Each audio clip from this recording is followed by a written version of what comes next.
Real Madrid 2-0 Girona, ce qu'il faut retenir du match.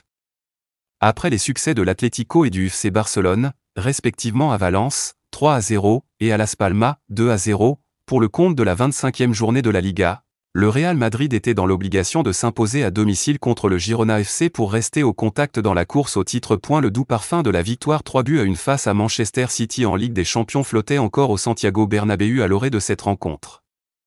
Mais une première frayeur vient vite faire redescendre, de leur petit nuage, les Madrilènes, avec une frappe croisée d'Arnaud Martinez, au second poteau, bien repoussée par Thibaut Courtois, 5e minute.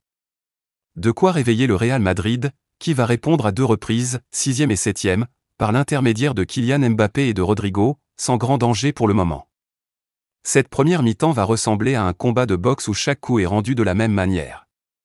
À la demi-heure de jeu, Donny van de Beek but sur la main ferme de Thibaut Courtois après un beau mouvement de balle de la part des Catalans. Le Real Madrid semble en difficulté, sans solution, dans un match qui s'apparente en tout point à un piège tendu par le Girona FC. Mais c'est sans compter sur le génie de Luka Modric. Suite à un corner mal renvoyé par la défense catalane, le milieu croate accueille le ballon d'un contrôle de la poitrine à l'extérieur de la surface, avant de décocher un amour de demi-volée du pied droit en pleine lucarne. Lukita est éternel et libère le Santiago Bernabéu, 41e, Vinicius n'a rien lâché. L'attaquant brésilien, qui n'avait plus marqué depuis plus de 3 mois en Liga, a encore montré des signes relativement inquiétants dans ses choix.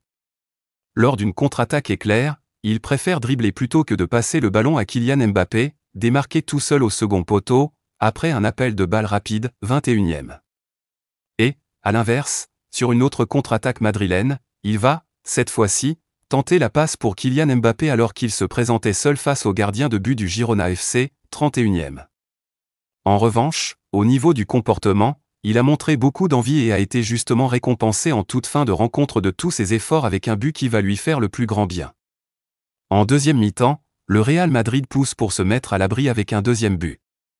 Lucas Vázquez, 52e, voit sa frappe frôler le poteau adverse et Vinicius Junior, 58e, touche la barre sur un tir puissant du pied droit à l'entrée de la surface.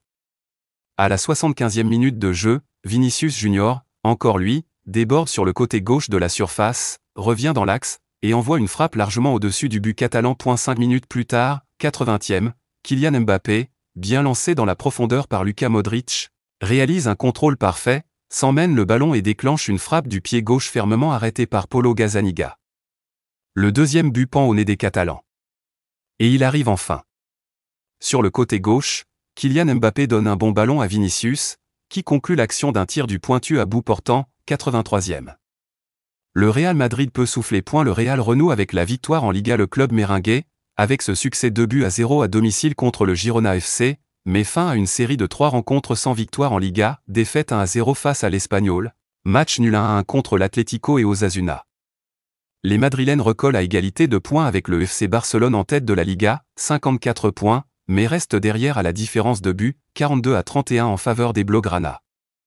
De plus, l'Atlético de Madrid n'est qu'à un point des 2 grands d'Espagne. Prochain rendez-vous pour le Real Madrid, le mercredi 26 février à 21h30, avec un déplacement à la Real Arena pour affronter la Real Sociedad, dans le cadre de la demi-finale aller de Coupe du Roi.